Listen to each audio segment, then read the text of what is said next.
Well, a very good morning to you. Many thanks for making time to be with us this particular morning on the Morning Drift here on Lookuptv on this 25th day of October 2023. Now remember, you can watch this particular show live on our Facebook and YouTube pages at Lookuptv, as well as engage with us via X, Facebook and Instagram at Lookuptv. Now, this particular morning, we'll be looking at various issues, of course, regarding unemployment and what are the sort of options that the youth have now that the rate of unemployment in the country continues to go higher. Now, remember, President William RUTO during the campaigns promised that indeed, when he takes over the reins of power, he will ensure that the youth can get employment opportunities, or rather create more employment opportunities for the youth. Now that is something that is yet to happen. Remember, according to the president, the housing project or the affordable housing project, one of its main reasons was not housing per se. The president has been on record saying the main issue or the main reason as to why he brought about, his government brought about the affordable housing project was to create employment for the youth. So we'll be talking about solving unemployment with online opportunities. What options do the youth have online in terms of fending for themselves, creating opportunities for themselves, making a living out of online opportunities? As we'll be talking to Pastor Ross Mbugu in regards to pillars that hold families together, as well as many other issues that have been currently happening in the country in the past few hours, as starting from yesterday to today. Now, yesterday I talked about the looming demolitions in Njiru area. Now, the residents of that particular, of the apartments or houses that were built in that particular piece of land that the court ruled that it belongs to the Kirima family, those living in that particular parcel of land do say they've accepted the court ruling and are urging the owners to find an amicable solution, to agree, to try and see whether they can reach to an agreement with, of course, them who are now the owners, to having it in mind that if at all they don't move out like they were ordered to by December 31st, then the houses will be demolished. Now they are seeking to avert that by trying to, of course, have the Kirima family negotiate with them on a better way forward, or on a win-win situation. Now, there has been the dollar crisis in the country. As of yesterday, the Kenya shilling had hit the 150 unit mark against the dollar. The shilling continues to depreciate. Now, the central bank governor, that is former PS Kamau Thunge, says the demand for the dollar is the reason as to why the shilling continues to depreciate. Now, that is one very big story that continues to develop, and of course, remember, as the shilling continues to depreciate, and of course, with the worsening economic times, then things are not really looking good for Kenyans, and it's only a matter of time. And remember, with things as they are, and even the ongoing turmoil between Palestine and Israel, things could get even tough. Because yesterday, by the way, news going around was that fuel prices could go even higher in the next around the next 20 days or so, because the review happens on the 14th of each and every month. So brace yourselves for tough times. Now, we'll be looking at, of course, many other stories on the newspaper highlights this particular morning, including the university fees shocker, and there's the ongoing debate surrounding whether schools should have one set of uniform, and all schools to have one uniform. Of course, this is in a bid to protect the parents, and one legislator has been championing for this particular I don't know if I should call it a bill because members of parliament are set to debate about it, is Githunguri, member of parliament or legislator, that is Gathoni Wamushomba, the former Kiambu County woman representative. She says parents are being exploited by school administrations who direct parents on where they should buy school uniform. Now that is one other ongoing debate. Of course, this comes as the CS for Education, that is Ezekiel Machogu, says parents can buy uniform wherever they want. But the legislators have vowed to ensure that that particular bill sees the light of day and parents can be cushioned from being exploited by various school administrations. Now, on that particular note, we just take a short breather, then we'll be back with the newspaper highlights.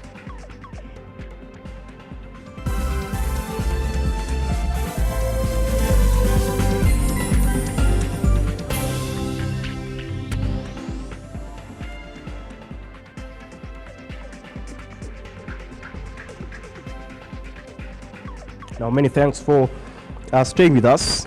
It's time for the newspaper highlights and what's making, just to have a look at what's making headlines on the local dailies today. With me is the Daily Nation, the Standard, beg your pardon, and the Business Daily as well. Now, I beg we begin with the Daily Nation this morning. And the big story is a story that, will leave many parents with a lot to ponder. They say bid to raise school fees. Suppliers are crying foul over delayed payments. They say tough times. Parents have been warned to prepare to dig deeper into their pockets to keep their children in class from next term, with ed teachers blaming the current high cost of living for pushing up food prices and escalating overhead costs. Public institution managers are also accusing the government of failing to release full capitation amounts. I remember, like I said, the economic situation in the country is getting worse day by day, and there seems to be no light at the end of the tunnel. That particular story is on page 7, and I just want us to look at it because one thing that parents would want to believe is that each and every time, and this has been happening over time, each and every time fees, the amount of fees to be paid will always be increased. Now, head teachers are saying that from next term, things might get even tougher and the fees might be increased even higher. Reason being, they've termed the cost of living as the, one of the key reasons as to why they have to increase fee for various institutions. And they say, on that particular page 7, they say ed teachers are mulling whether to ask parents to pay more money next year to adhere to the Ministry of Education guidelines. And there's a particular small cutout here, and they say Eastlands-based school shuts doors for good, citing running expenses. That is how serious the situation is, because if you have schools that are shutting down because of the expenses of running it, it just depicts how tough the situation is. And they say a school in Nairobi Eastlands that has been in operation since 1993 has closed shop, citing harsh economic times. Now, it has advised parents to look for alternative schools for their children next year. A statement from the directors of the school read in part, as everyone knows, the business environment in the country has not been good. It's exerting a lot of pressure on the directors, and because of their age, they have opted to retire and close the school from next year. Now, this as well puts the Ministry of Education on the spot, because what is the government doing to ensure that, in as much as the country is experiencing tough economic times, parents can be cushioned? Again, President William Ruto came into power in the backdrop of promising to ensure that children can go to school, and the government can cater for their education in whatever way, especially the most needy students. But as the situation depicts at the moment, it will only take the intervention of the government, that is through the Ministry of Education, to ensure that, one, not only parents are cushioned, but as well schools do not close down. Now, one other story that is on the front page of the Daily Nation is the impeachment of Meru Governor Kawira Mwangaza. Now, that is on page 4. They say Mwangaza on the cross again. Rival camps in the proposed impeachment of Meru Governor Kawira Mwangaza are engaged in behind-the-scenes lobbying to bolster their positions ahead of a vote slated for later today at the county assembly. That story is on page 4. Remember, beg your pardon, Governor Kawira Mwangaza has been on the spot not once, not twice, but several times. She was impeached last time out, but she was saved by the Senate. Now, the question is, will she be saved this time around? But before we even talk about her being saved by the Senate, we'll wait and see whether the County Assembly of Meru will vote to impeach her today or not, because she has a section of members of County Assembly allied to her side, allied to her, who are saying they cannot allow the governor to be impeached. So that is a developing story that we'll be following up for you today. One other story that you'd want to look at in the Daily Nation this morning is on the back page. They say Omanyala speaks out on sudden change of coach. That is the story on page 33. Just to go through it for a moment. The unexpected happened. Omanyala speaks out of sudden change of coach. And of course, the coach that Omanyala had and before rising to fame was one Duncan Ayemba. And they say Duncan Ayemba, the coach who is credited with guiding Africa's fastest man, Ferdinand Omanyala, to stardom, is shocked that his athlete has replaced him without official communication. Just to give you what he said, Ayemba said, I have been with Omanyala for almost 8 years. And it could have been ideal if it was him communicating to him, that is, and not someone else on social media. I wish him all the best because I know he's a good and hard-working athlete. We had the best season this year in which he clocked 12 sub-10 seconds time, including 9.85 seconds here in the capital Nairobi during the Keitany Classic. Just to wrap up the Nation this morning, the Champions League continues tonight. Milan's Maignan stands in way of his all clubs PSG ambitions. Remember, today PSG will be playing against AC Milan, and in the same group, a group that was considered the group of death, Newcastle will be hosting Borussia Dortmund at the St. James Park. On that note, we jump straight to the Standard this morning, and they say varsity fees shocker. That is the big story on the Standard, and they say all university and college students will now pay fees after the new funding formula was reviewed to factor in scholarships, tuition fees, household contribution, and students' boom, even as the institutions slide into crisis over delayed funding. Time and again, and even that is the situation, and we've just seen it from the Daily Nation on secondary school education. The issue of delayed funding really hinders education in this country, because most of the time the Ministry of Education is on the spot for failing to release or disburse the funds on time. That was the case as well in the beginning of the year with the JSS. So it is up to the Ministry of Education to ensure that they can be able to release this funding on time.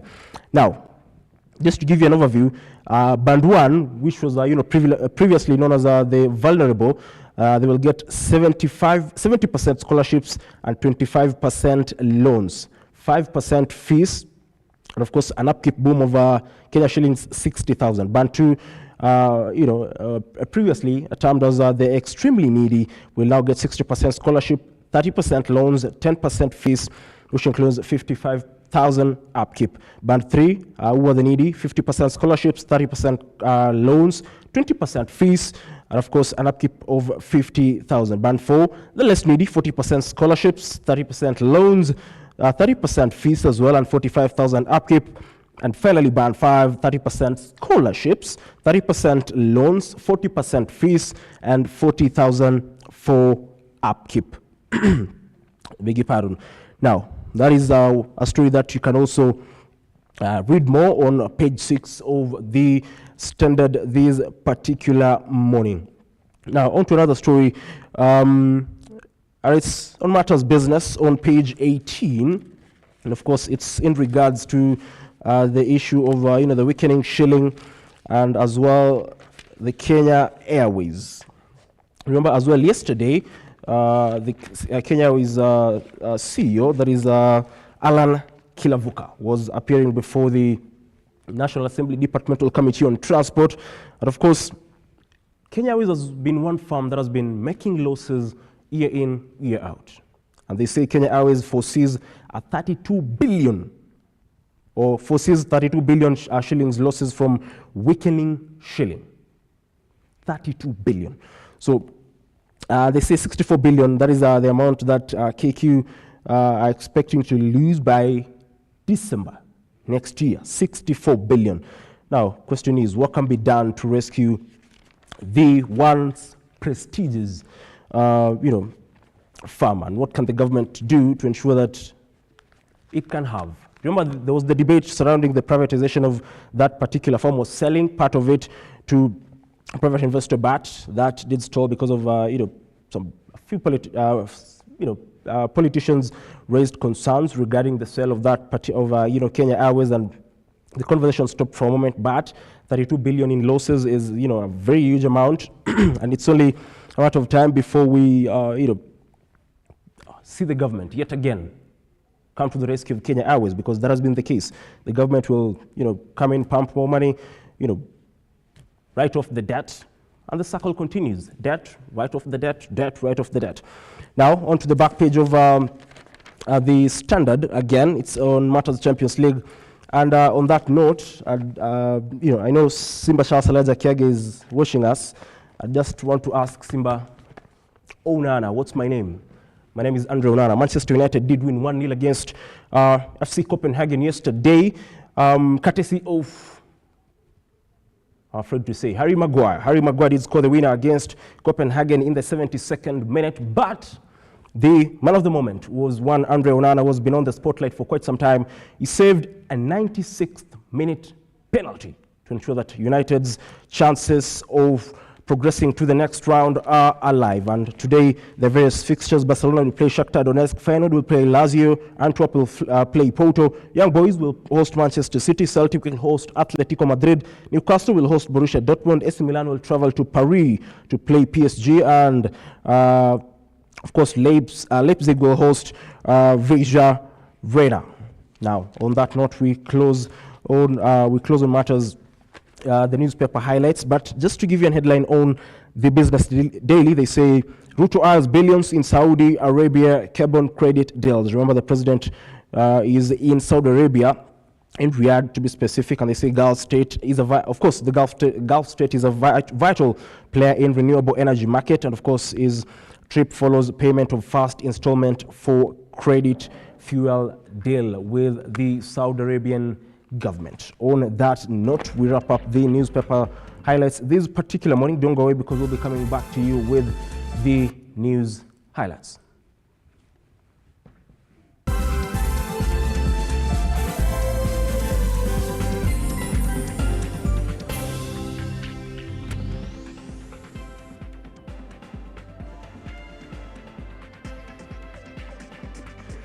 Well, let's get going.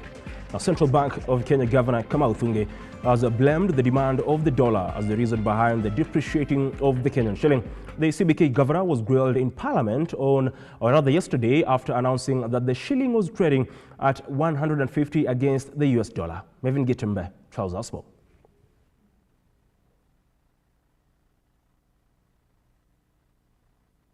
December. We are family people, we are Kenyans, and we want to do some planning. Is it not a fair question?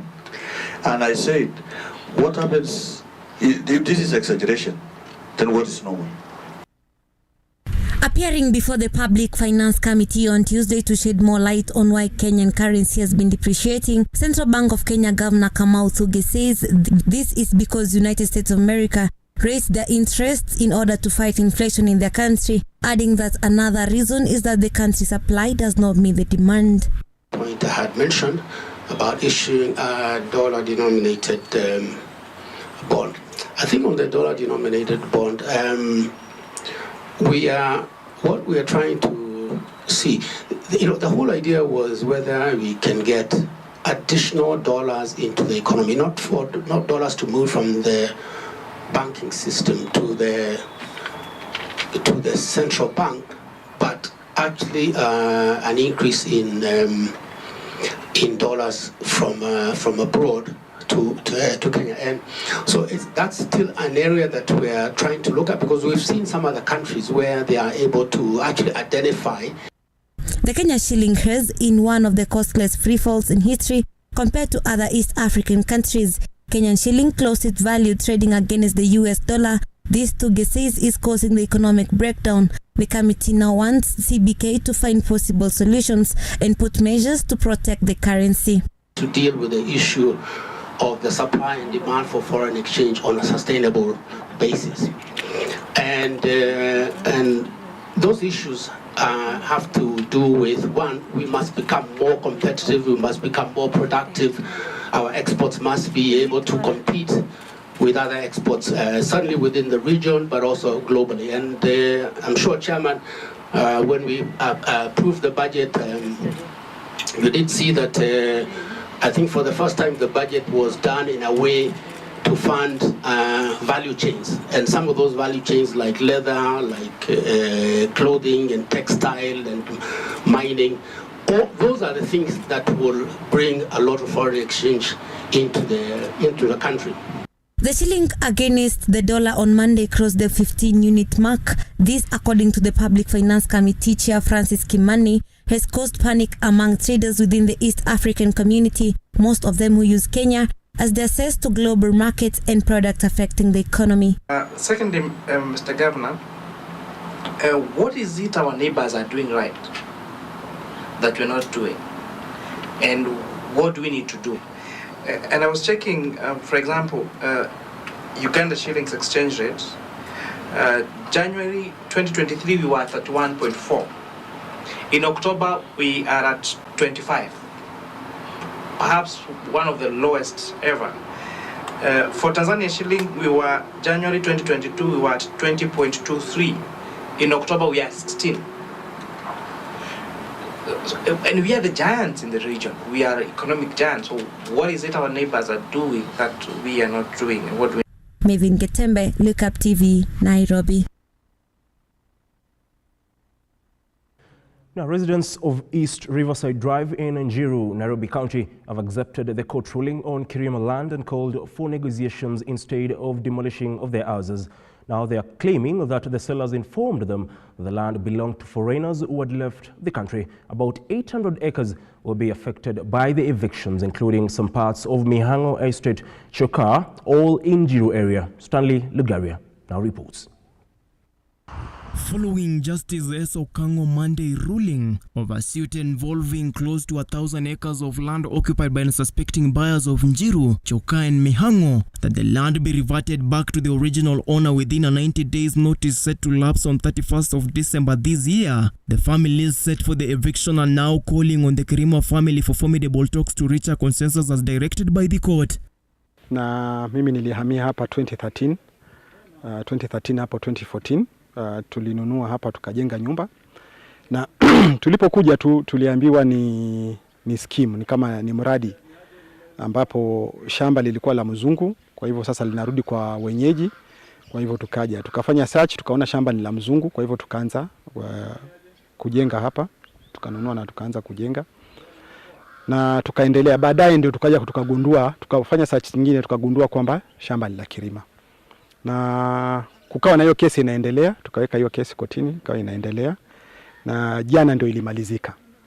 Kwa hivyo koti imesema shamba ni ya Kirima, tunajua ni shamba ni ya Kirima, lakini sasa tumejenga, tuko hapa, na japo tulilipa mara ya kwanza kununua kukuja hapa, tuko tayari pia kukaa na familia.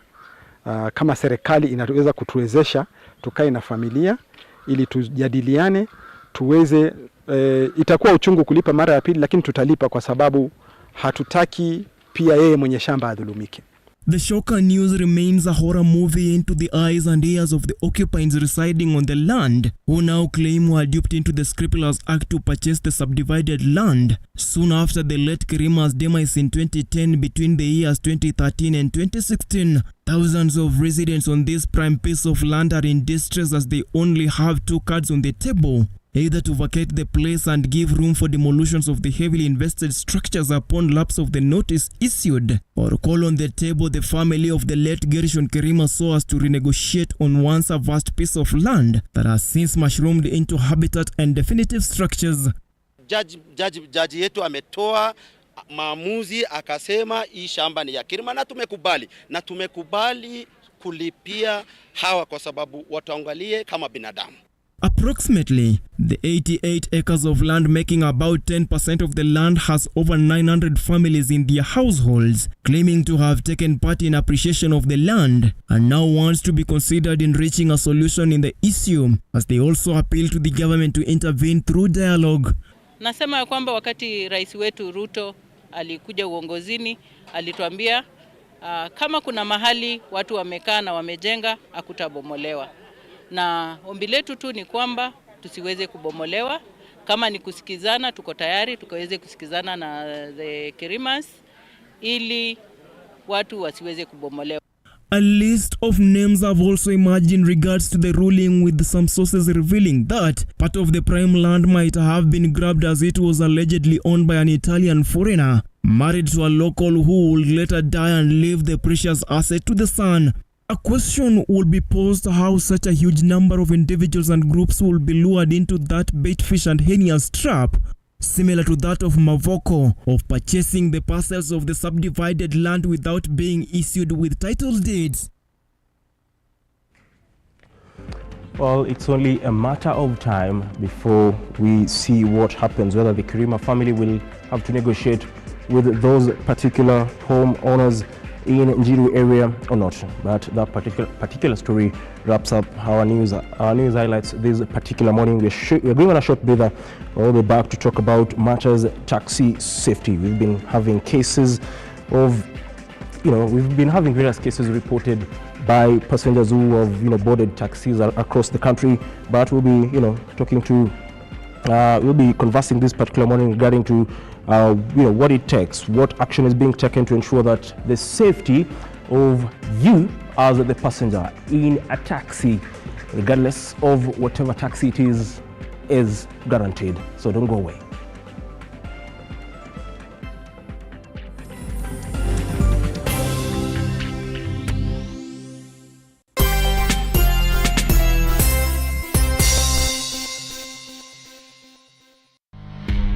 On the 2nd and 3rd of November 2023, join thousands of leaders from across the country and beyond level. This premier leadership event, the Global Leadership Summit, will be hosted at Sitam Karen. World-class speakers at the summit this year include Pastor Craig Groeschel, the GLS champion, Condoleezza Rice, former Secretary of State of the United States of America, Pat Gelsinger, the CEO of Intel Corporation, Chris Methabula, South Africa, among others.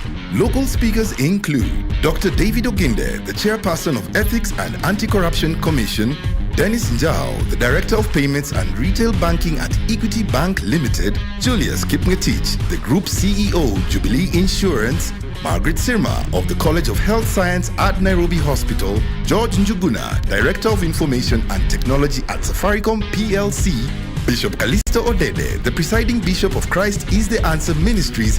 Summit fee is Kenya shillings 2,900. Register now through Paybill 825500, account number GLS 2023. For more information, call 0722 490 325. Register now. The Global Leadership Summit. Lead where you are. Want to expand your business today or attend to an emergency? Gisort na Logbook Loan, a business loan solution that allows you to leverage your logbook as security, making the application process both efficient and easy. You can borrow up to a maximum of 1 million shillings, processed within 24 hours with a repayment period of 24 months. All you need is your original logbook, original ID and KRA PIN, 6 months bank statement to M-Pesa statement, and comprehensive insurance. For more details, visit any of our branches near you today or call us on 0709 692 000 or send an SMS to 20103 at no charge. Juhudi Kilimo, investing in farmers, transforming lives.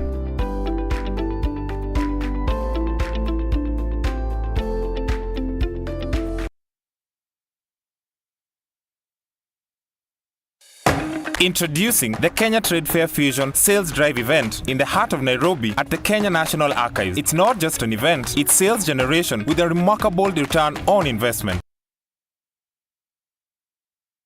Get ready to let your booth do the talking as you study new market trends with lots of entertainment featuring traditional live bands, DJs and artists. For vendor registration, call 0724 715 334 or 0713 907 584 or 0723 861 173.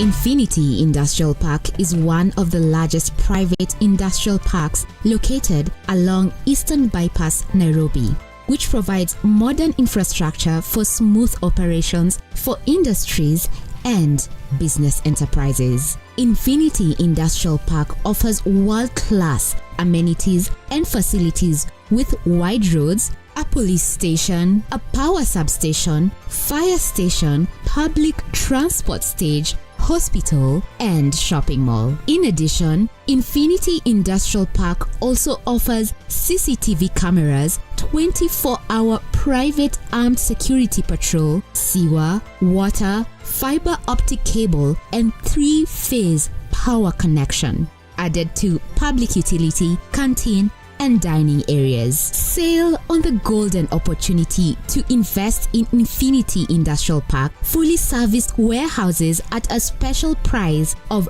3,569 Kenyan shillings per square foot. For more inquiries, visit our website infinityindustrialpark.com.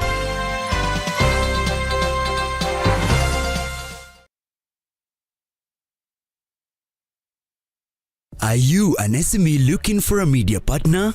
Look no more, as Lookuptv got you covered for all your visibility and marketing needs.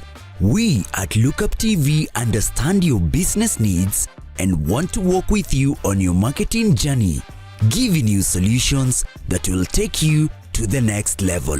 Call us today on 0707 572 358 or send an email to sales@lookuptv.co.ke and kickstart this amazing journey. Welcome to Lookuptv, your official SME media partner.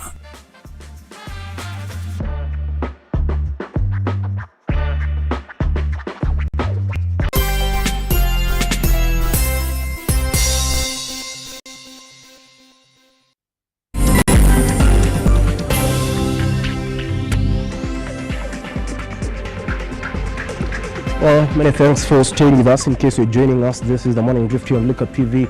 We're just about to have a conversation surrounding your safety as you board a taxi, as you go about your businesses wherever you are, be it in Nairobi or wherever you are across the country. Recently, we've had various cases of harassment or security concerns or even indecent behavior by some cab drivers. And this particular morning, I'm joined by Mr. David Muteru, the chairperson of the Digital Taxis Association of Kenya. Many thanks for joining us this morning, sir. Thank you. We also have Mr. Daniel Manga, the chairperson of the Ride Hail Transport Association of Kenya. Many thanks, sir, for coming. Thank you, too. Now, let's first of all just get straight into it.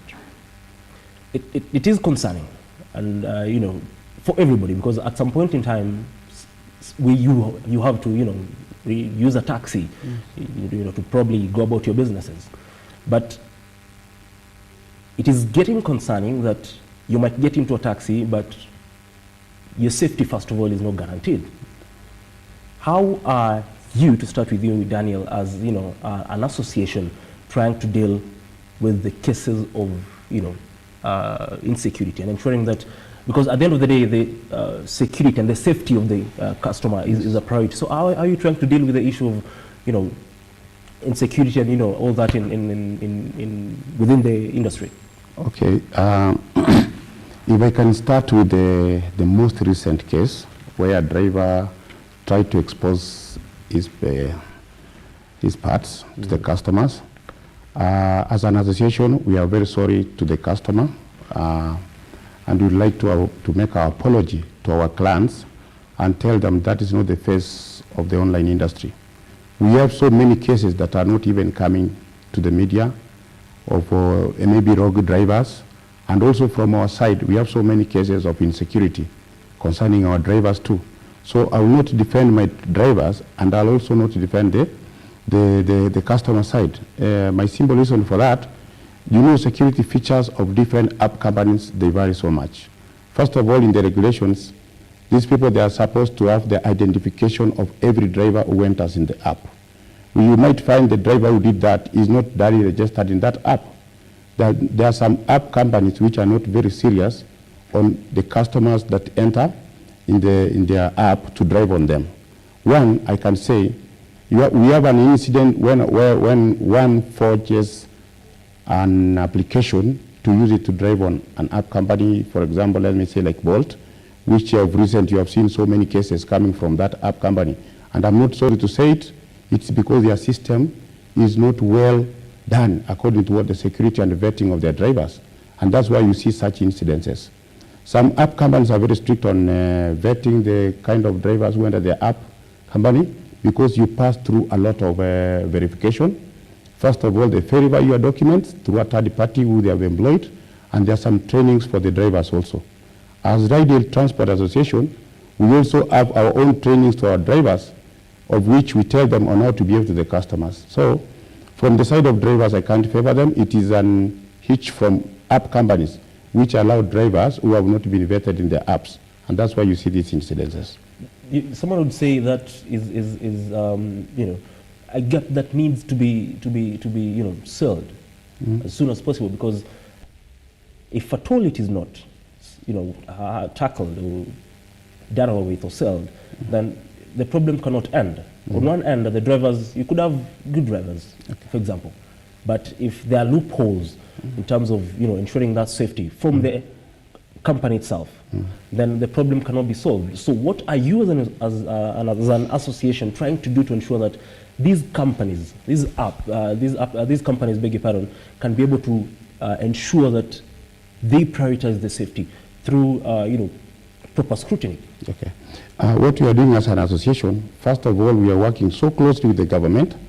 There's a policy that is coming up to let these associations to have overall powers over their drivers, so that we can have our own trainings of our drivers. You know, like recently now, what's happening currently, these app companies, they have authority over the drivers than even the associations. There's a policy which is being formulated by government. Soon we'll be getting cooperatives, transport cooperatives from the government, like the way the Matatu were doing. You remember before Michuki came, there was so much incidences in Matatu, insecurity, the passengers were not safe. So immediately Michuki introduced circles in Matatus, so that when one incident occurs in a circle, the whole circle is punished. Recently you have seen that happening in where, like an incident in Dika Road, where one lady was assaulted, and immediately the circle was banned. So they had to go back to NTSA to start explaining how this driver came in, and all the drivers were arrested. The same case we want to bring into the online transport. We want, the government is helping us to get a policy such that any drivers that enters the market must go through a transport circle. And that transport circle is mandated for training its drivers and identifying rogue drivers between themselves. That's the only solution we are going to get about that. Mr. David Muteri, let's talk about the recent incident, which happened, I think, a couple of days ago. As it stands, has action been taken against the driver? And, you know, is he a registered driver with that particular company to begin with? Okay, thank you very much. One of the first things I would want to clarify here is that we have got no back-end systems for application companies. We have got no back-end, so we don't know whether the driver was registered, whether the driver was legitimate, or anything. Have you tried contacting the company? Yeah, we were in a meeting with a company yesterday. I don't know whether I'm allowed to name names, and we discussed that incident. And our recommendation was that the driver should be immediately be deactivated from the systems. We, as the associations, we are now in the process of following the driver. Because as I would want to say, this is not a normal issue. This is a mental health issue. And if an application company just deactivates you from the system, nobody knows where that driver has. Nobody knows where that driver went. So for ourselves, what we do is that we are now in the process of partnering with the government to follow up on all our drivers, because we realize that there is one application company which is turning our drivers into mental health cases. A driver exposing himself or herself means that in the next instance, they will remove all their clothes when they are behind the wheels. This is a security issue for children, for women, and for the general public. The application companies do not know who the driver is. Today, you can just upload your documents on an application company, and in the evening, you'll be driving, and nobody knows you. That is the kind of what the government and the application companies have done to this work of taxi. You remember before, you people, you had your own taxi driver numbers, people you knew. Today you do not need to have that because you have the app. The app has spawned a lot of security and safety issues. What are we doing? We are in partnership with the government, particularly the National Transport and Safety Authority. Actually, I got a message today from the Director General of National Transport and Safety Authority asking me, check about this case. I can show you the communication if you may. We are working closely with the government. The problem has been, for the last 7 years that the application companies have been in Kenya, the government has never known what kind of applications are these. We have been trying to raise awareness, but the application companies, since they abhor the driver community leadership, they don't want to have a driver community leadership in their partnership. They want to do with you direct. That what has been causing a lot of security and safety issues for both passengers and drivers. I want to ask. Yes. In the same way you're trying to work with the government at the moment, yes, and even NTSA and the Ministry of Transport, like you said, why can't you guys work with the government to ensure that regulations can be put in place, to ensure that these companies can be held accountable? Indeed. What happened was that last year, June 21, 2022, it's called Transport Network Companies Rules and Regulations were gazetted after a lot of pressure from the driver community to the government. Because prior to that, there was not a single one regulation that was in operation. To currently, the regulations are 1 year old. The application companies are now relicensing. They are going for their second license from that time. We have stated categorically that application companies will not be licensed until we have memorandums with them on service, safety, and security for both riders and drivers. And if you allow me to name names, there is one notorious, very notorious, and you all know it, you have used it. I believe even now, maybe you used it this morning. Everybody uses it. And because of that, everybody is conglomerating there. There are sort of issues. As you understand, if something becomes a behemoth, there will be problems. So we are now recommending to NTSA. Yes, there is one application company which is good. It has got very good systems. And let me give you an example. You may take an Uber today. A driver is very good. In the evening, you take a Bolt. The same driver whom you took in the morning, he is crazy here now. So why? Because of the systems. This system has got very good systems, support systems, and everything.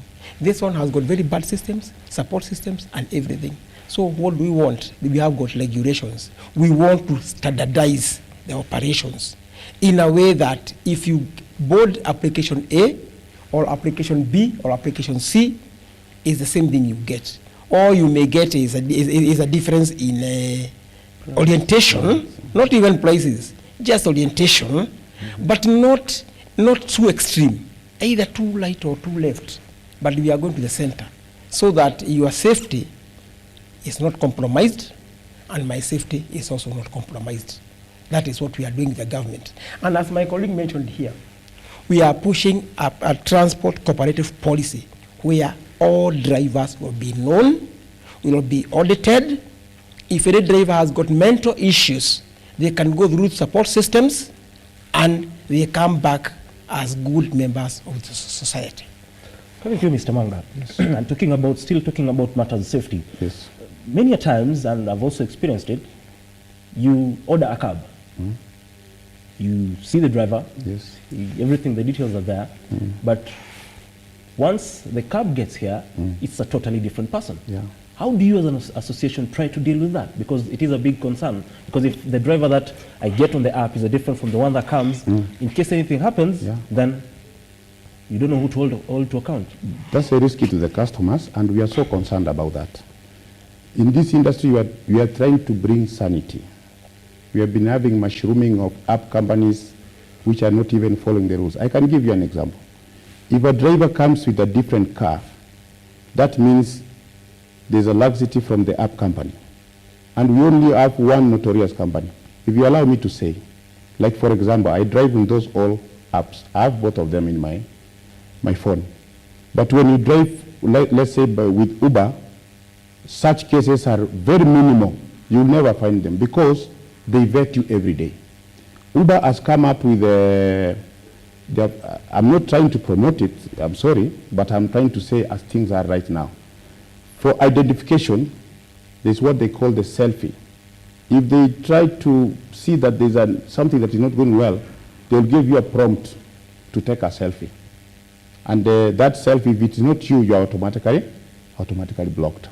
So about the incidents as a driver coming with a different car, I must say those apps, they're like, if you report the driver is blocked immediately. You see? Now, let's have a reason why this cab driver is coming with a different face that is on the app. This is a laxity from these apps. That's why we are saying, if these apps can work with the driver associations, we should not be having such incidences. Because it is also a security threat to our drivers also. Let me give you an incident. We might be talking about the rider so much, but you forget the driver. Like now, for the last 3 years, we have buried like 6 of our drivers. Why? I will give you another one which was trending from Kasarani. A rider, an 18-year-old boy, it was all over the news. An 18-year-old boy orders a taxi. When the taxi comes, he tells him, we want to go to Kisii town. I'm going to pick my patient from Kisii town. We come to Kenyatta Hospital. That guy was murdered and the body was dumped in Kericho. That's an incident from the drivers. When we tried to do our investigation, it was laxity from the app company. But we buried that driver and we went back to the government. How long is it going to happen? Let me give you the recent one. We had the death of one of our drivers in Hurlingham. It was in the news. And we even had demonstrations carrying out everywhere. Excuse me. Such incidences can be avoided if those app companies, they want to work with drivers so closely. They don't value drivers. Most of them don't value their drivers. If we can be having a bi-weekly trainings with them, it can curb that incident of maybe someone coming with the wrong car and someone coming with a different face who is not there. But I can tell you, the laxity now comes from the app company, not even the drivers. If you be vetting your drivers regularly, you'll never have such incidences. Coming to you, back to you. Yes. You know, it's talked about the safety of the drivers as well, and that is, again, a big concern. Many a times, there have been cases, left, right, and center. You order a cab, comes. Sometimes, though, and I believe as well this, again, because all this conversation has been, surrounding the laxity from the companies. But you are the guys who can force those companies to, shape up.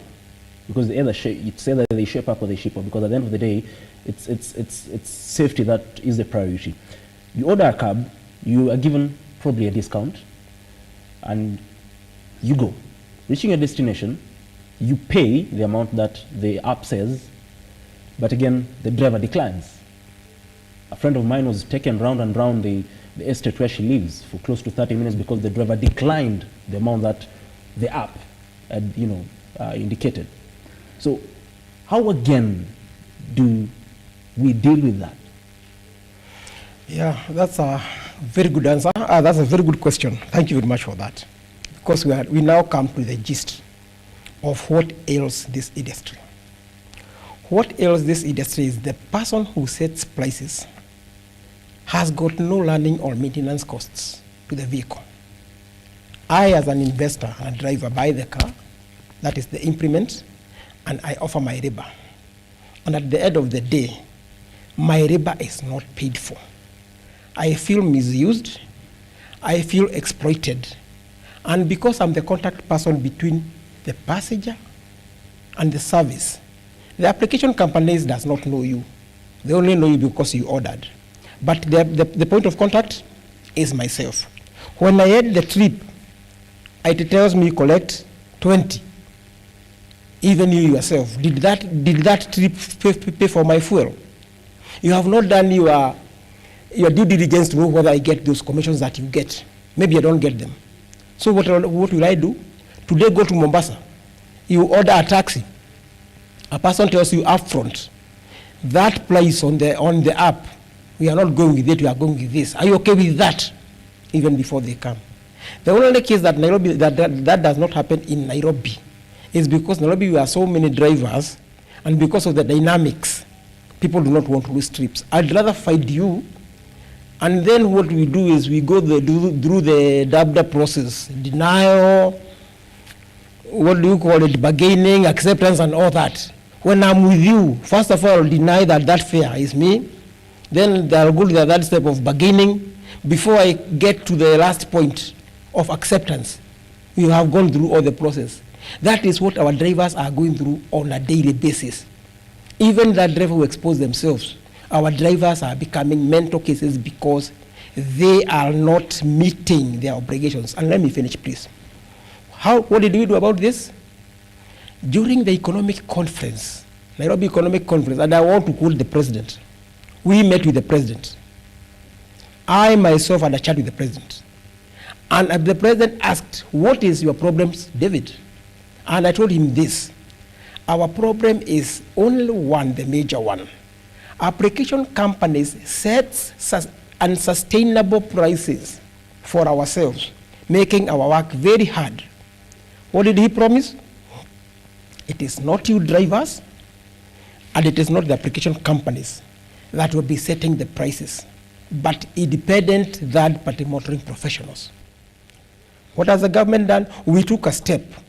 We wrote to a very, very, very reputable and credible motoring professional, who is the Automobile Association of Kenya. Yes. We wrote them a letter. And then they did us late. During our negotiations with application companies, the application companies have refused in totality to abide by those rates, although it is ourselves who did them on the promise of the president. Once the prices become even fair, a lot of safety and security issues will just disappear. Because we are here to offer a service, that is our job, and we know who the client is. He is the source of our nini, the source of our bread. So we cannot be bad to client. But if you are not paying me, what do you expect? Mr. David, yes. Even as you wrap up this conversation, yes, one constant factor that has been in this conversation is rogue applications. Yes. These companies. Yes. Why can't you guys petition? Mm-hmm. Because the ministry does have the power to act on these particular app companies. Why can't you guys petition? Or what are you guys doing to ensure that they are brought to book?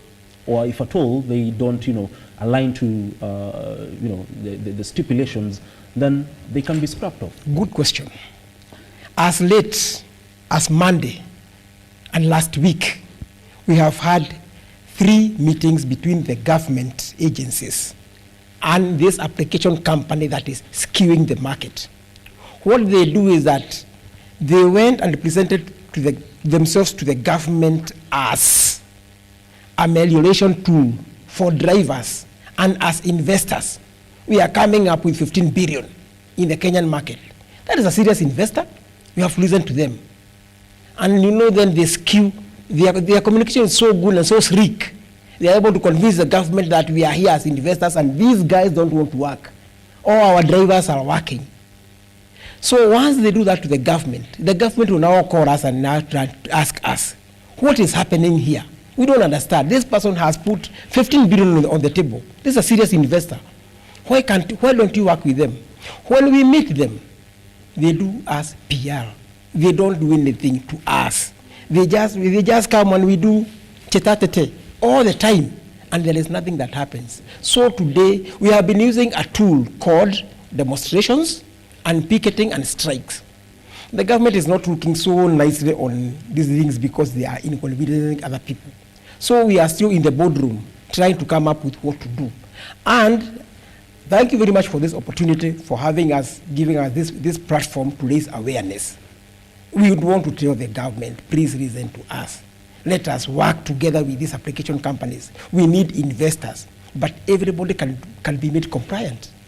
Thank you. Thank you very much. Something on that. Yeah, finally, as you are. As I finalize up. What would you assure Kenyans, because many of them are, currently now concerned whether they should, use these taxis or just use matatus because of their safety? What I can tell the country, the taxis are safe. It's only that we have rogue app company which does not scrutinize their drivers in their platform. So if I can wrap up and tell the country that the reason why you are seeing some drivers being hard on riders, it's because of the payment. Let me give you an example. If your child is hungry at home, they cry every time. If you give the child food, the child will calm down. We are telling the government.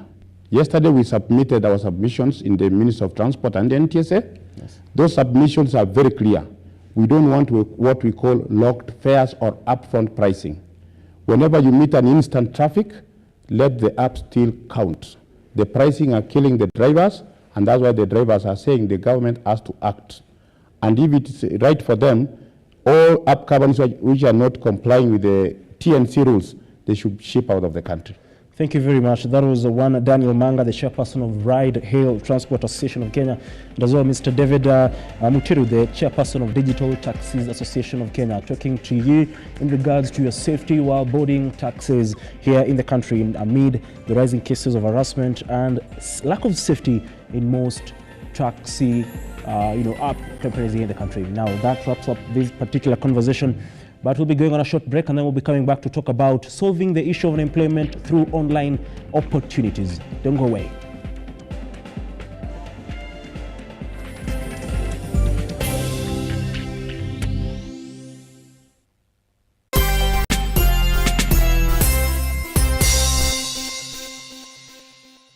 Are you an SME looking for a media partner?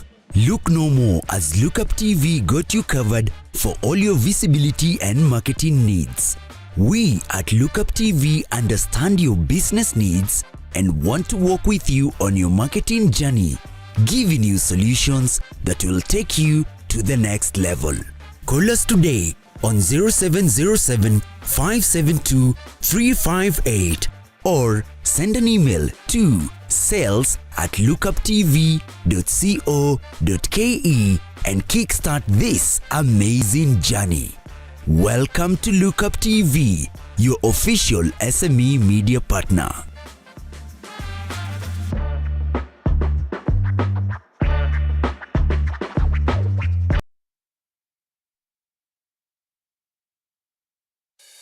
Introducing the Kenya Trade Fair Fusion Sales Drive event in the heart of Nairobi at the Kenya National Archives. It's not just an event, it's sales generation with a remarkable return on investment. Get ready to let your booth do the talking as you study new market trends with lots of entertainment featuring traditional live bands, DJs and artists. For vendor registration, call 0724 715 334 or 0713 907 584 or 0723 861 173. Today we are hosting the RUTO Foundation as they do a food distribution to the community. The community involves people from Huruma. Huruma is where we have the home for the aged. So quite a population from the home are getting the gift packs. Most of our children come from Githogoro and Huruma. These are informal settlements. Honestly, these parents have not been working. The number of children that will come to me, even the ones who are not in school, and tell me, Mwalimu, we have not fed for 3-4 days, is quite huge. So this will go a long way. A family that has not fed for 3 days, they will at least get a meal. We also thank RUTO. This is the second time that you're coming, and it always makes a difference. It always makes a difference. Thank you for your help. Together, we are changing lives.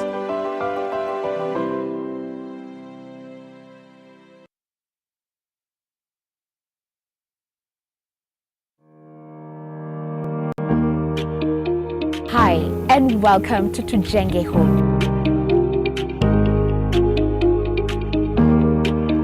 Your number one show when it comes to all things architecture, real estate, property development, interior design.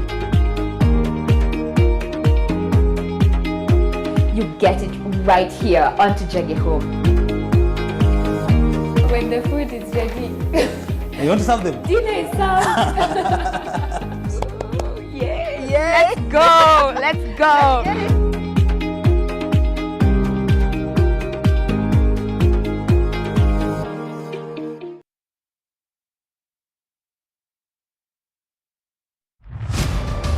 As the night falls, we come to life to bring you a comprehensive broadcast from the numerous events happening across our 47 counties. When it breaks, it matters, and each story is important. If it's Thursday, join me, Nancy Lelima, and my able panelists as we break down the law jargons and analyze the Constitution in a way only you can understand. The news cycle never stops, neither does time. We cover each and every sector and present to you factual and accurate occurrences.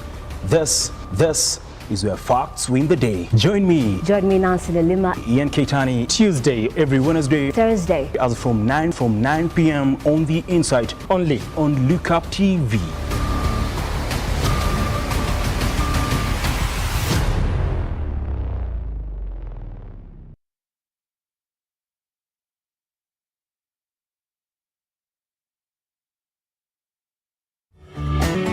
Beautiful, wonderful, glorious. We are having the show that we share entitled Shepherd Voice. I'm waiting for you to get me to Kenya. That's what I'm waiting for you. God is the source of every blessings that flow into your life. And I know that God is going to bless you and to do a new thing. Pray.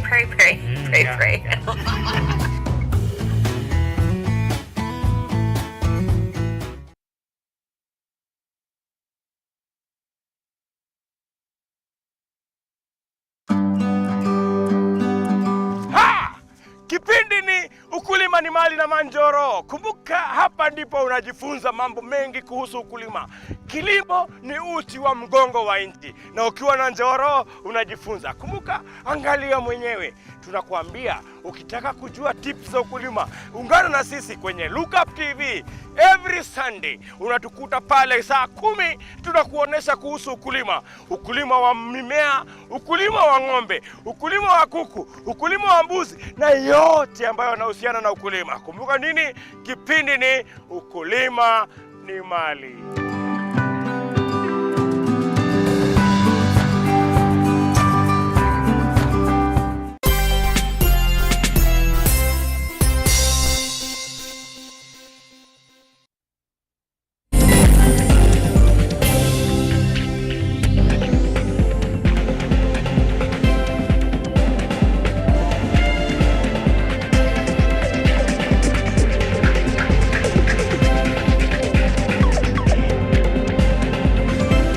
Well, very good morning to you yet again. Welcome to the Morning Drift. And we just, concluded conversation surrounding your safety in regards to transport safety on taxis across the country. But that is done and dusted. We are on to matters solving the issue of unemployment through online opportunities. Now, the issue of unemployment is top among the most, top on the list on issues affecting many youth here in the country. I talk about the youth because the youth are the majority in the country. Remember, according to statistics, 60% of the globe's population are under 25 years. That is a huge chunk of population. But the biggest concern has always been unemployment, especially in Africa, and more so here in the country.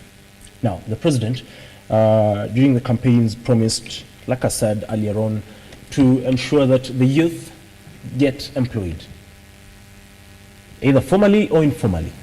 And that his government, he promised that his government will create more employment opportunities for the youth, because year in, year out, the number increases, not by a small margin, but by a very big margin, because each and every tertiary institution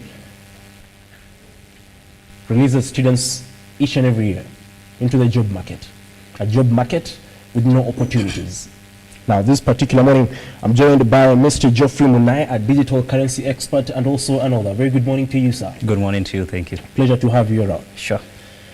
Interesting, because when I saw the back page of your book, I thought, finally, I'll be speaking to a pilot. The book is titled Takeoff. Sure. Mr. Munai, my first question would be, as a digital currency expert, how do you take off from the issue of employment? First and foremost, thank you for hosting me. It's a beautiful morning that we are going to inspire somebody or someone who is watching us on how to take off in their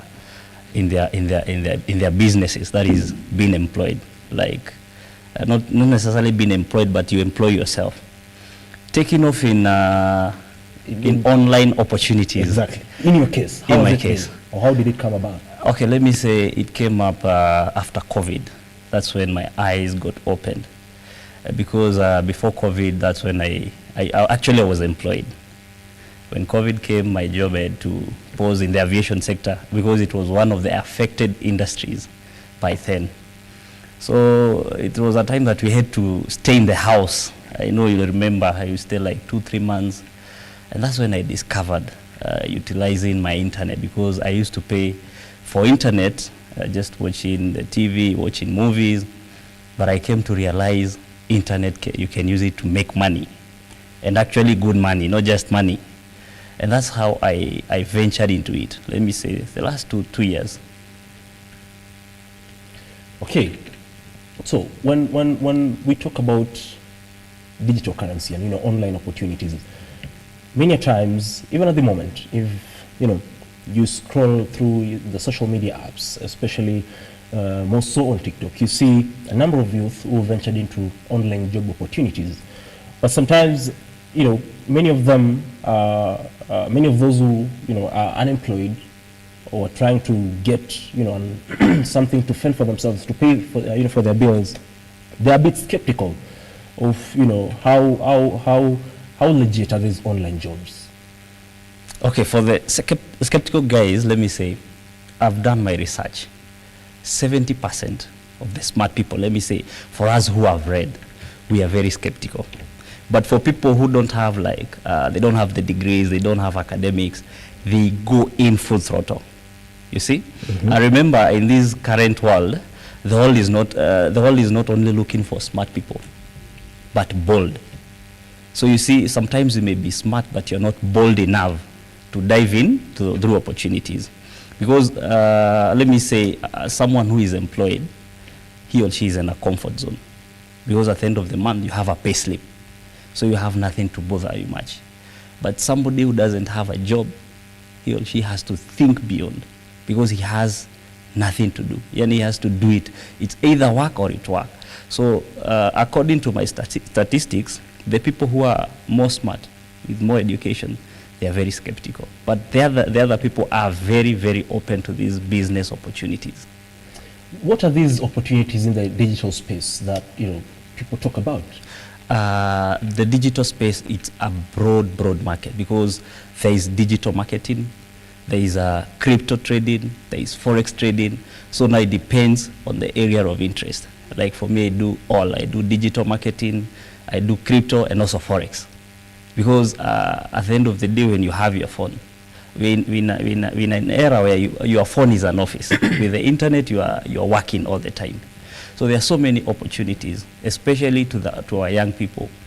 I think we're in the situation that, let me say, somebody who is at, let me say, 30 years, and you're not employed, and you're still looking for a job, it's like you're joking. Because it reaches a place where you need to embrace technology. If you look at a country like Philippines, 70% of the people there, they are doing online jobs in their offices. They're just working with their phones, working with their laptops. So jobs are everywhere. And again, you have to understand whoever coaches you, because again, there are people who are taking advantages of online jobs, because scammers again are within. So you also need to be careful to whom is directing you or who is coaching you to this industry. I mean, you've touched something I wanted to talk about, forex and crypto. Yeah. Now, it's out there. The face of the two, to some point, has been smeared by the issue of money laundering.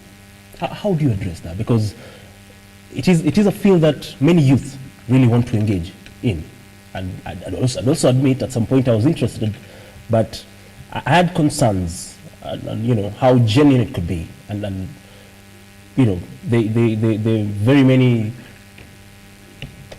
concerns that, is it really genuine? Because sometimes most of the guys who are in forex trading, and again I'd refer, because I'm always, as a journalist, I'm always active on social media, and I see many youth who talk about how they trade, how they go about their businesses, making huge amounts of money, but sometimes what they post or what they refer to you doesn't really seem genuine. So, or would you say there are those who are in the business but could not be genuine? Because there seems to be some sort of missing link somewhere. On one hand, there are those who are really making money from it, like you've said.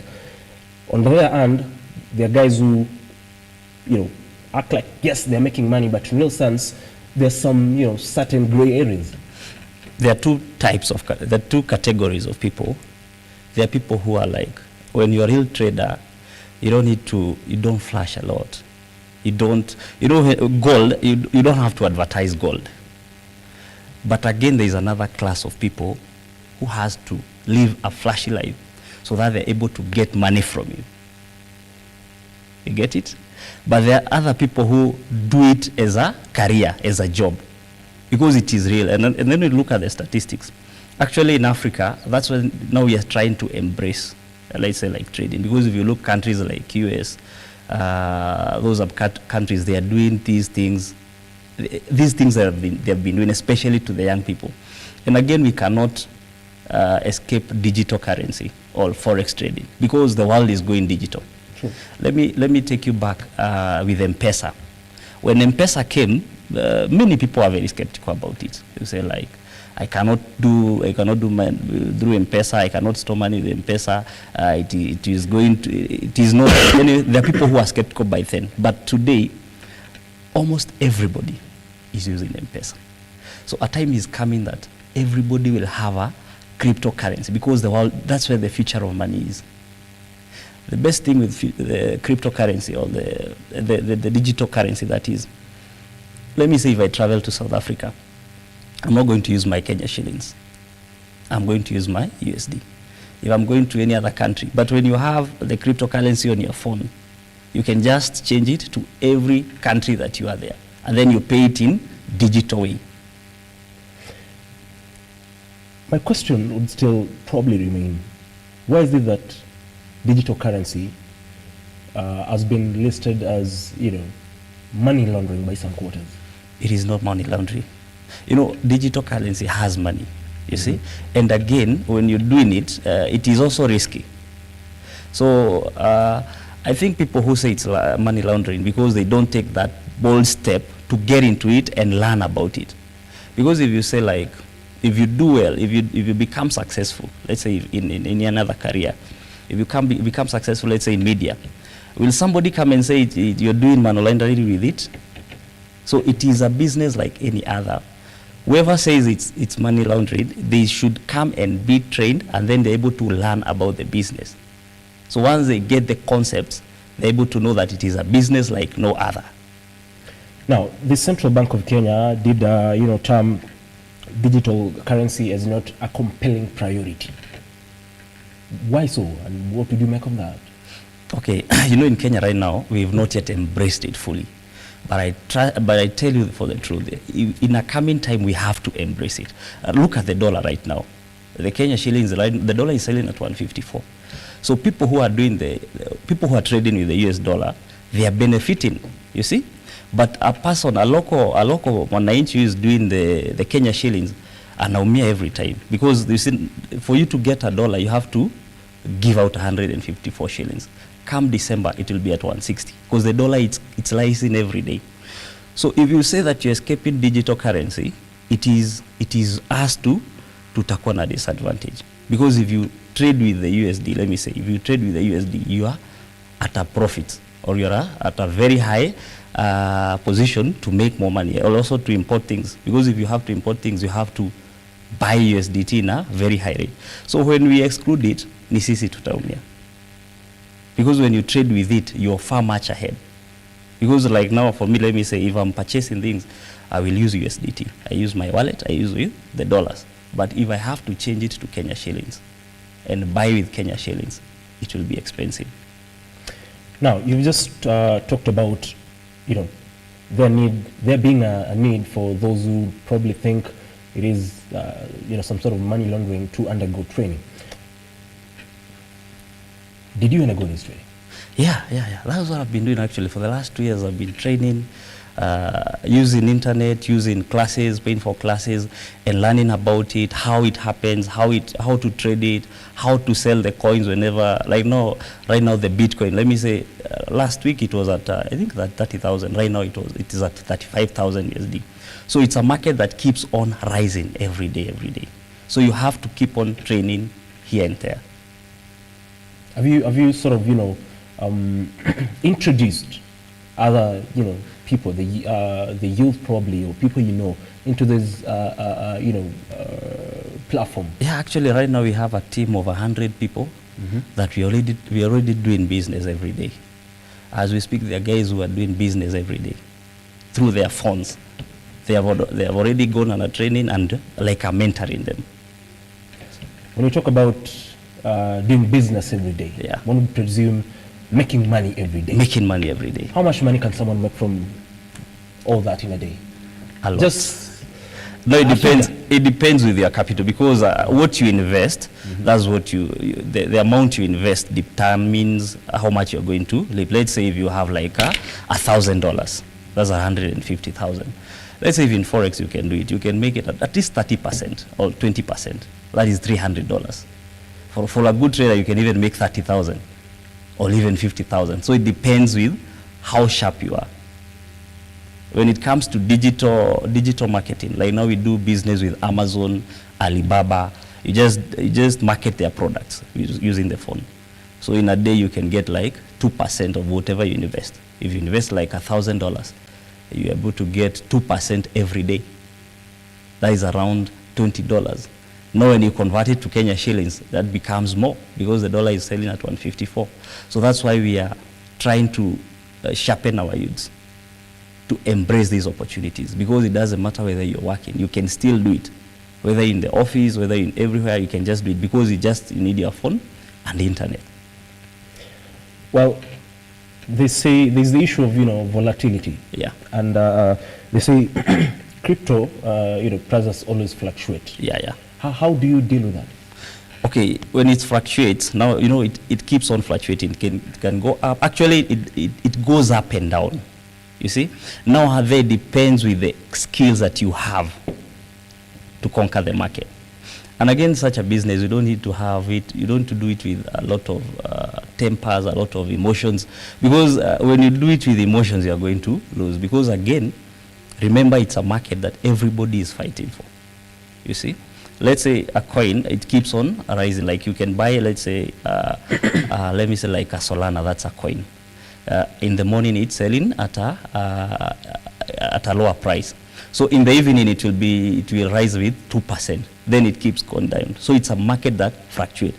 And during that fluctuating, that's why we get our money.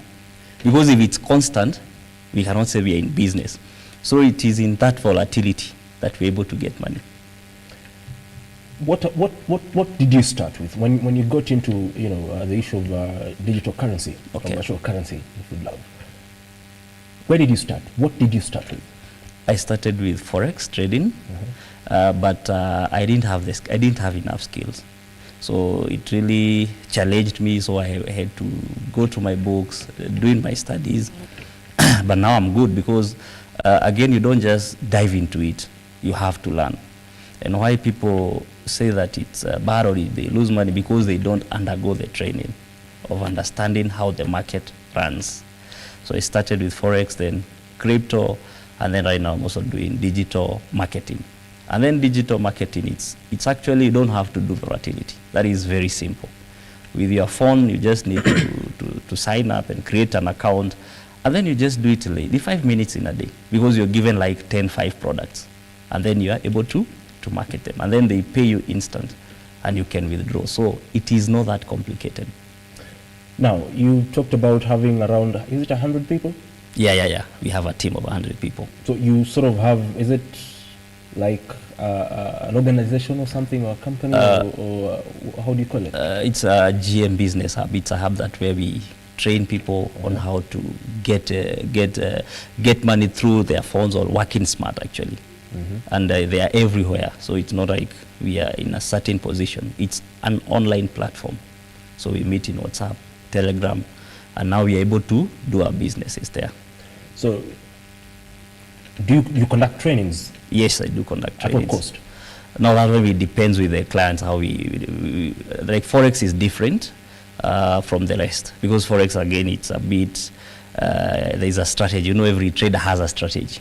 So for the strategy and the training, that ones I can charge like, let's say $300 for the whole course. But it is very rewarding at the end of the day. How long is this course? Let's say, it depends with the capability of your IQ, because some can hack it in 1 month, 2 months, 3 months, depending on how sharp you are. But we will walk with you the journey until you get it. But for the rest, the digital, those ones are just a few. But the $300 is flat, it cuts across regardless of the time that you take. Yes, until you start trading. Now, question is, once they start trading, do they, do you as a hub that trains them get something out of it? Actually, we trade together. You see. Now, what I do, I give them, like, I direct them on how to trade.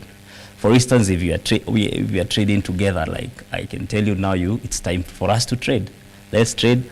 Let's target this profit, and then we get out of the market. So actually, my aim is to inspire young people. I don't have that big ambition like to be after someone's money, but my joy is to see my fellow youth being enlightened in finances. So that is my joy, because if you look at the book says it's more about coach. It's like a coach in life. But it shows how to be successful in life. So whenever I do inspiration, I also love coaching people and training them on how to be financially independent. I mean, many people, the youth, millions of the youth in the country are unemployed, and this the online platform, online job platform is an avenue that most of them would want to pursue. But like any other field, there are challenges. What are the risks that comes with online opportunities? No. Digital currency and all that. The risk are, you know, this is a business that you're not able to see it physically. It's online. You see? So the risk are the fear to venture into it. Number one, that is the biggest risk. And I'm asking that because I have you know, I know someone, someone I schooled with in high school, who got into the forex trade business. But you know, all his money went down the drain. So you know that has been the concern for him. And again, to me, like I alluded to earlier on, I said I had an eye for forex trading, but I had concerns. That was one of the reasons, one of the concerns that I had. So how do you address that? You see, forex, there is digital marketing that is different from forex trading. For forex trading, that's why the training is a bit complex, because when you get into the market, you either win or lose. But for starters, actually, I like encouraging them to start with like digital marketing, because that everybody can do it. You know, forex is just okay. Everybody knows about forex, and everybody has that fear, because if you get into the market and lose money, and then you'll be like, you hear somebody else get into the market, and you'll say, no, I lost my 1 million there, I lost my 500,000 there, because that's how forex is. You either win or lose. But such programs like digital marketing, that is a program that anybody can do. It doesn't matter your age, because you just need a phone and internet. That's all. Marketing products, it's very easy, because you just do it in like 5 minutes, 10 minutes, and then you're done for the day. And then for forex, it needs now somebody who is bold enough. But for starters, I would like to encourage them to start with such digital marketing. That is a good start for them. And now as they grow on and as they build their muscles, now if you make like $1,000, you can say, now let me take this one and do forex or crypto. Because forex and crypto, they are volatile. They are volatile. But for digital marketing, they are not volatile. So someone can make up to $1,000 a day? Even more than. Me. You're talking to me about the risks, and you said getting into the the field is the first. The fear. Yes, the fear. Is the first. The fear. That is number one. People fear, because somebody will say, "Let me have a physical business rather than an online." I can see. So number one risk is that fear to start. You see, and again, these businesses, we do them with using digital currency. You convert your money to digital currency. So the moment you're sending your money to someone, you're like, is this somebody conning me? Because like we use Binance, let me say Binance, and it's one of the leading exchanger in the world. So whenever you put your money, so for somebody who is new, they have that fear. Like when we are selling the dollar, send to this person, they'll be skeptical and say, hi. How am I sending? I don't know the person. So for a new person or for a new baby, they have that fear to risk, and to get in. Another risk is when you get the wrong platforms, because again we said not every platform is genuine. So somebody will give you a wrong platform where you lose your money. So it depends with who is directing you or showing you the way, because again people have lost money through the online platforms. So it depends who trains you there. Well, there's more to talk about, digital currency and online job opportunities. Having it in mind that there are millions of youths who are currently unemployed. But we're going on a short break. But there's the conversation surrounding if there are hubs, or you said there are right people who can train you. There are others who can do so, but they are, I don't know how that call them, rogue or not specialized in that particular field, and then you could be, you could lose your money.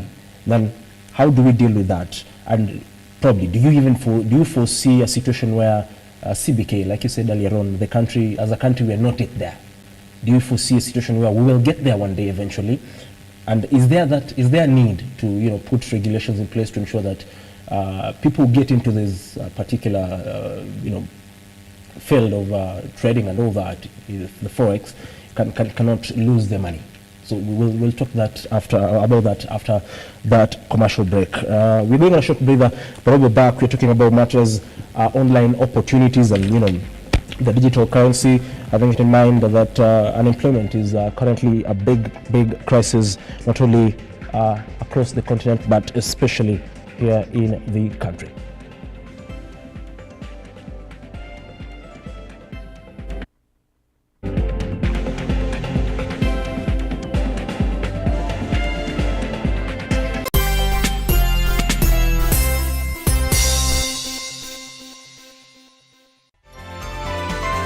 Infinity Industrial Park is one of the largest private industrial parks located along Eastern Bypass, Nairobi, which provides modern infrastructure for smooth operations for industries and business enterprises. Infinity Industrial Park offers world-class amenities and facilities with wide roads, a police station, a power substation, fire station, public transport stage, hospital, and shopping mall. In addition, Infinity Industrial Park also offers CCTV cameras, 24-hour private armed security patrol, sewer, water, fiber optic cable, and 3-phase power connection, added to public utility, canteen, and dining areas. Sail on the golden opportunity to invest in Infinity Industrial Park, fully serviced warehouses at a special price of 3,569 Kenyan shillings per square foot. For more inquiries, visit our website infinityindustrialpark.com.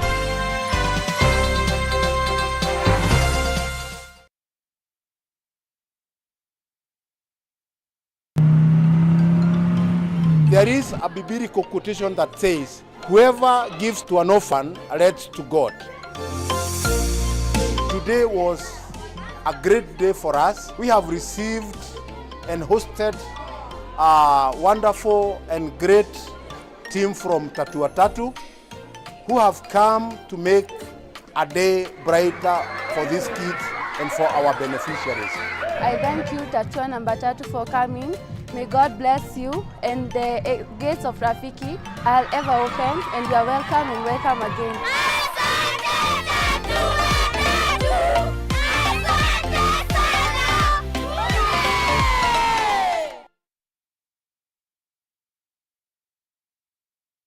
Are you an SME looking for a media partner? Look no more, as Lookuptv got you covered for all your visibility and marketing needs. We at Lookuptv understand your business needs and want to work with you on your marketing journey, giving you solutions that will take you to the next level. Call us today on 0707 572 358 or send an email to sales@lookuptv.co.ke and kickstart this amazing journey. Welcome to Lookuptv, your official SME media partner.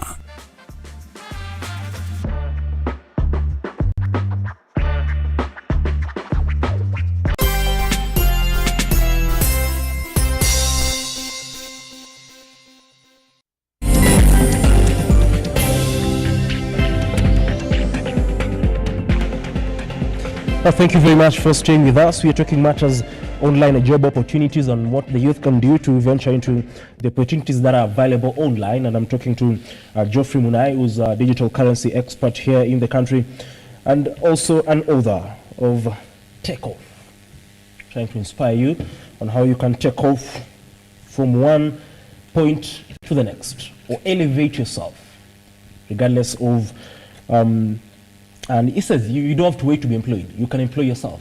How? Through venturing into online job opportunities, digital marketing, forex trading, and all that. Now, we were talking earlier on, and I was asking you about CBK terming digital currency as not a priority, a compelling priority. That is the word they used.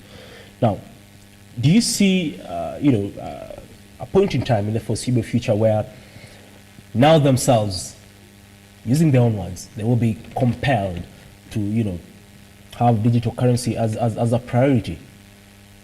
And now that you also said there are, those farms, or I'm really trying to find the term to use it, or farms or hubs who train people, and they are legitimate, and there are those that are really not legitimate, and someone could end up losing the money. If it gets to that point, because most developed countries, the United States, the UK, they are have embraced digital currency, and there's the crypto and all that. Do you see in the foreseeable future that as a country we can adopt that, and is there that need for regulation to ensure that yes, we make this field regulations that will make this field as genuine as possible, just to convince the hundreds of millions of youths who have doubts in regards to this particular field? Well, I think last month I saw my senator Karungwa Thangwa. He had a motion actually trying to bring that bill for the government to acknowledge the cryptocurrency, because I am sure when he says that he is somebody who believes in it and somebody who is doing it, he was bringing that motion. And whenever the Senate starts, whenever you start seeing signs, you're able to understand that in the near future, the government has nothing but to acknowledge it. You see, at the moment when they acknowledge it, now they will come up with rules and regulations. They'll come up with like established farms on how to train. They're able to control it, because when a project is governed by the government, or it's governed, let me say that, now the government has to control it, which is good because it will help to regulate and remove the bad and the good, so that nobody can fall into a bad pit about it. So trust me, in the near future, actually in the near future, the government has to acknowledge that, because already it is in motion. I saw that. Now, not only for the viewer, but as well, if at all I am interested, as Ian Keitany, if I'm interested in getting into this digital currency, and the crypto, the bitcoins, the forex trading, would you take us through the steps? Sure. From someone who's intending to venture into this platform, from a beginner to the latter stages. Okay, for a beginner, there is I mentioned Binance. Actually, Binance is the most used. You have to download it on your phone. It's an app. Once you download it, you're able to fill in your details, and then you verify it with your national ID. You just only need to have one account with one ID. So once the account is verified, now that's where we buy the dollars. And let me say, if you put your money in Kenya shillings, you're losing, because you should put your money in USD. It doesn't mean that it doesn't mean that you have to trade, but Binance, everybody can use it. You see, because once you buy the USD, you're able to store it in USD, and the USD keeps on gaining. So with the USD now, with the Binance in the USD, with the dollars, now you're able to trade. Now the Binance is like just a link where you get payments, you deposit to your account, or you withdraw. It depends whether you're doing like digital marketing. Now you have to have an account of digital marketing, or crypto trading, or forex. Now that it's a choice. So if the money is in Binance, you may decide to do now crypto, because crypto is the coins, such as Bitcoin, Ethereum. Those are the coins, and they keep on rising. Right now we are in the Bitcoin, the bull, and actually the Bitcoin has imeenda juu kabisa. So right now the crypto space, and people are still making money. So now it depends with the category you want to trade. So once you have the Binance, and the money is in Binance, whether you're going to do binary, whether you're going to do digital marketing, whether you're going to do crypto, now it's up to you. Yeah. Now, they say, especially for crypto, there's the concern of, probably your account being hacked. That was one of the things when I talked about digital currency being susceptible to risk. There's the issue of hacking. How do you ensure that your account is safe I think there are various technologies, for example, blockchain, which again, according to what I know, at least for me, you can tell us as an expert, is not so safe. It is susceptible to being hacked, and they say again, probably, storage is expensive. So, okay, right now, let me talk about Web3.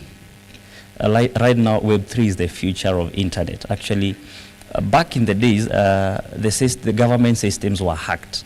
But what did they do? They improved it to Web3.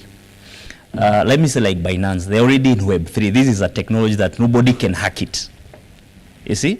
And that's why I say whenever you get a wrong platform, that's when you're able to, your money can be hacked. But such as Binance, we're already in blockchain. You see? Blockchain and Web3. Web3, nobody can hack you. Actually, it is very, very safe. It's only you who can expose your money. Because blockchain, it means that nobody can access your finances, even the company themselves, you see? Because it's a chain. Blockchain means, you see a chain, let me say a normal chain. You need to have a block on another block on another block. So when it comes to security, Web3 is very okay. Unless now you're doing something that it's not in Web3. So in Web3, the technology is very safe and nobody can hack your money. So that's why I say it's always good to know where you invest in your money. Because if you invest in just a funny platform, utaamka na upate pesa yako haiko.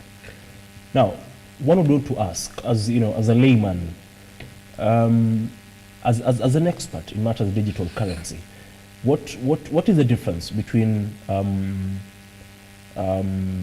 NFTs and, for example, Bitcoin as a token? You see, Bitcoin was the first crypto coin. It was the first, actually, that was the first, then Ethereum. So whenever actually we talk about crypto, we talk about, people see Bitcoin because it was the first to be implemented as a crypto coin. So Bitcoin is the mother of it all. You get it? And now the rest, the rest are able to follow about it. But Bitcoin is the mother of it. So that's why you get the coins are coming up day by day. But what rules at the end of the day is the Bitcoin. That's what actually it has the biggest share in the crypto space. Now, I want to talk a bit about takeoff. Yeah. The Art of Defying Gravity. You wrote this book before or after you got into trading? Before. Yeah. What inspired you to write this book? Because, okay, what inspired me is what success is. Because I'm also in aviation industry. I was inspired. I just woke up. My home is in Kikuyu. That's where I live. So I used to see planes flying over to Gong Hills, heading to Wilson Airport and Jomo Kenyatta. So now I just got that interest of how the plane operates. So when I went to Wilson, now I came to understand that a plane, you need to be successful. I took life as a plane. For you to be successful, you don't just wake up and become successful. It's a journey, or it's a process. Because takeoff is a journey. Planes that don't just take off. There is a process. You have to plan. When you have to do flight planning. The same case, you have to plan about your life. When you do flight planning, you have to do taxi. Taxi, it means that the plane gets from the hangar to the runway. So you have to make steps. When you have an idea in your life or you have a business project, you have to make steps. So the aircraft goes to the runway. And into the runway, you have to do now your final checks. Because before you take off, you have to be sure you're taking off. Once you take off, taking off is setting a risk. Because whenever an aircraft is on the skies, it has two options. Either it lands or it crashes. So it's a book that entails, it coaches you how to be successful, and success don't just come. Success is a journey, or it's a process. The same case even in trading on everything. It's a journey. So it shows you what success is. So I was inspired by the plane, and I imagined it like being the pilot of your own life. Like you're the pilot of your own life. If you mess up, with your life, you mess up with your plane. Interesting. Now, we're talking about online job opportunities and unemployment. The youth are watching this with interest. What would they ask? There's the issue of taxes and taxing in the country. As cryptocurrency subject to tax? Yeah, because we pay tax. Everybody pays tax. Actually, in Kenya, everybody has to pay tax because every day, every time, when you're buying things in the supermarket, when you buy, you can't escape tax. You have to pay tax. You see, you have to pay tax because at the end of the day, with the money, unless if you're not paying the tax, unless you're not using the money. So tax is paramount to every person in Kenya. And you have to use the money to get more. And you have to use money to get more. So we cannot escape that. Now, again, let me take you back a bit. We talked about,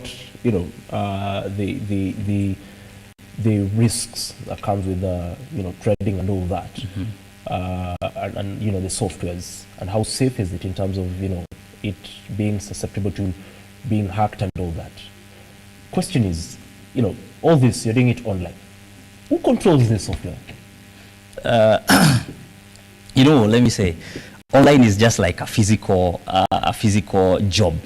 The fact is just you're not able to see it. There are people who are in the back office. Same case here, like in the television. There are people who are at the control room. You cannot see them, but they are there.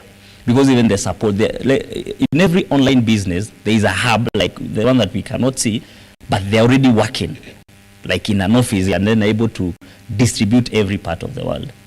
But there are people behind the softwares, because they're not just created by, they have people who are manning them. So there are people behind the back office. Now, if someone wants to undergo, this training, and now venture into the entire digital currency platform and trading, for example, forex or all the crypto, things, how can they, contact you or undergo training with, you said GMs? Yes, we have GM Business Hub. GM Business Hub. Yeah. It's a group that we are working together as young people. Mm-hmm. So how did you come up with that particular hub? Okay. Did you buy yourself, or is it a partnership? No, it's by myself because I'm the leader, and it reaches a place whenever you see young people, they are struggling to get even like a meal, and then you have a platform that you can give them, and like now there is somebody last week able to make 1,000. If a person is able even to make 1,000 every day, in a month that's 30,000. So you're able to do your things very swiftly. So they can contact me, like my number is 0707 161 298. Let me say again, 0707 161 298. On Facebook, I'm Geoffrey Monai, and on Instagram, I'm Monai Rubia. So those are my platforms. They can find the hub itself. Yeah, the hub now. The hub is like we're doing it an in-house thing, like a Telegram, because it's for only the serious people. Not everybody is serious. On the brighter side, you mentioned Telegram. Yeah. It's interesting to ask. Why do all these people who engage in trading and all that choose Telegram as opposed to any other application? Telegram can hold a lot of people because WhatsApp has a limit. But Telegram can hold a lot of people, haina limit. But for the WhatsApp, you're able to do only 1,000 people. So Telegram has a good platform, and you're able to hold a lot of people. Now, before I give you the platform to try and convince the millions of youth out there who are unemployed, who are looking for job opportunities, just one more question. Generally, what are the major issues with digital currency, in your own opinion as an expert? Because each and every field has its own issues that you'd say, someone who wants to venture into this particular field should be ready to face? What are the major issues? Let me say it's a business like any other. And in every business, a true business has profits and loss. So it's not like something that you guarantee, like when you come now, you're able to get 100% profits. Sometimes the market may go bad, and then you may have a slight loss. So you should always be prepared, especially that is on crypto and Forex. You should be prepared because the market is volatile. But when it comes to digital marketing, that one is a very swift job that any youth can do. Because you don't lose your capital, you don't lose your money, you just get the bonuses every day, and it's not engaging. But for the crypto and Forex, you have to be prepared. And also, don't trade with money that you've taken. Let me say you're taking a loan and then you just come and trade because you'll trade with emotions. So be prepared and have a sober mind when it comes to crypto and Forex. But on digital assets, digital marketing, that is very swift. That one has no pressure at all, because you just need to create an account, deposit your money, and you're able to earn every day. So for someone who probably has, concerns, they can, not just go straight to Forex trading. They can start step by step, start with digital marketing. Yeah, at the end of the day, we are all looking for money. You see, we are all looking for money. So you can start with digital marketing as you make money. And then if you have some good muscles, now you can venture into crypto. And then there are people who are aggressive like me, because I believe in catching big, you see. So it depends with your agenda and what is your plan. Of course, they say you go big or you go home. Now, for the youth, like I alluded to earlier, who want to venture into online job opportunities, the digital marketing, trading, and all that. What would you tell them in terms of, just trying to do away with that narrative that one, for example, something, and I specifically pick Forex trading because that is the one field that has really been marred with accusations and, counter accusations on how genuine it is. What would you tell the youth out there, a youth out there who's had the thought of venturing into, Forex trading, but has, would I say suspicions or concerns? How do you convince them? Okay, I would like to convince them, number one, we are in a digital world. A youth can simply take a phone and buy bundles, 200 shillings bundles, and watch movies, be on TikTok, Facebook, but it's hard for a youth to invest, because sometimes I always say, don't eat a seed, you see? Take risk. And then again, if you look at the current economy, this time you need to have money, you see? Money, you cannot survive without money, because money is becoming basic. So grab these opportunities, and opportunities just come, you see? Whenever they come, just grab them, because you have a phone and you have internet. What are you eating? You just need to kick off. So I would like to inspire them, and also challenge them to take off these jobs, because you look right now, somebody is finishing like a degree or a diploma, then you tarmac for a whole month, you spend a lot, whereas with like 30,000 you can take off with digital marketing. And let me say, like, for 30,000 you're able to earn 700 shillings per day. That is, in a month you have 20,000 with 30,000 Kenya shillings. So just believe in yourself and be aggressive. Get out of your comfort zone.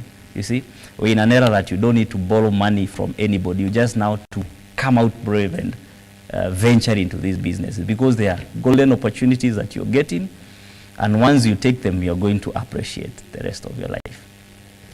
Now, finally, because time is not really on our side, one more question on digital currency. Having been in the field for some time and being an expert, what is the biggest feature of digital currency? The biggest feature of digital currency?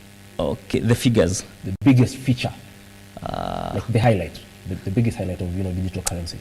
It's like, let's say, everybody is using it in the world. Actually, a lot of people even companies are doing it in the world. So you should just take it.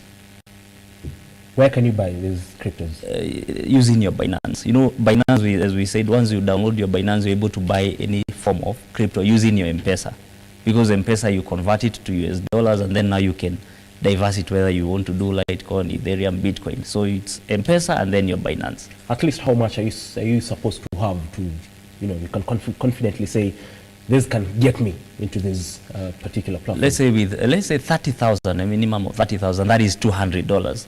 But it becomes 30,000 because of the Kenya shillings rate. With $200, you're able to kick off and now start your journey. Because also remember, starting small is always the best for somebody who don't have the big muscles. So you can start small as you learn, you see? And as you stay in the market, as you learn, you're able now to expound and add more. Well, thank you very much, Mr. Geoffrey Munai, for making time to be with us this morning to discuss matters, online job opportunities, all that, every opportunity that comes with being online and the digital currency and all that. Of course, hopefully, quite a number of youth have been convinced to venture into this particular field. I'd say personally, I'm almost there.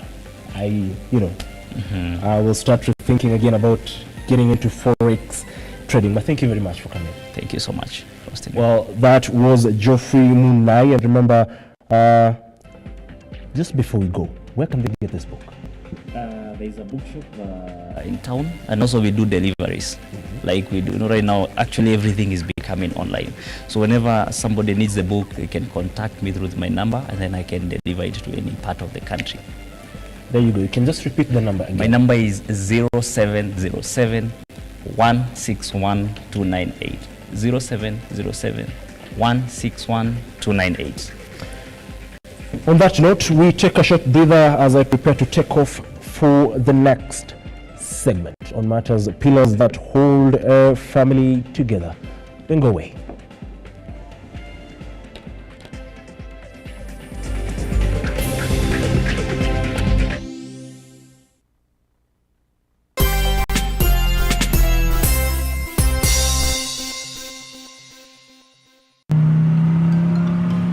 There is a biblical quotation that says, whoever gives to an orphan lends to God. Today was a great day for us. We have received and hosted a wonderful and great team from Tatu who have come to make a day brighter for these kids and for our beneficiaries. I thank you, Tatua number 3, for coming. May God bless you, and the gates of Rafiki are ever open, and you are welcome and welcome again.